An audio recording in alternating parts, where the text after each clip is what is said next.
Толқын, сен әлі дайын емессің ба? Тез енді, қазір кешігеміз. Қазір көйлегімді түктеп алайын. Болшы.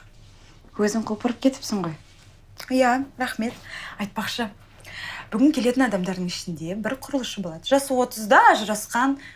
Соның көзіне түсуім керек. Өйткені ол күйеу болуға таптырмайтын жігіт. Сондықтан тез ет. 30 жас. Кәрі емес пе?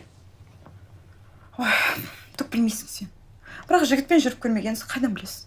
Меніңше, жас жігіттер дұрыс сияқты. Олардың көздері жанып тұрады. Оларға бәрі қызық. Иә, әрине. Есесіне көк тиын ақшасы жоқ.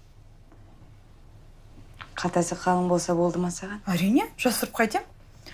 Маған бай жігіттер ұнайды. Жастық шағымда жұмыспен өткізгім келмейді. Жалпы мен молшылықта, бай жерде әдемі болып өмір сүруге арналған жанмын. Байлық деп сүймейтін адаммен тұрасың ба? Ой,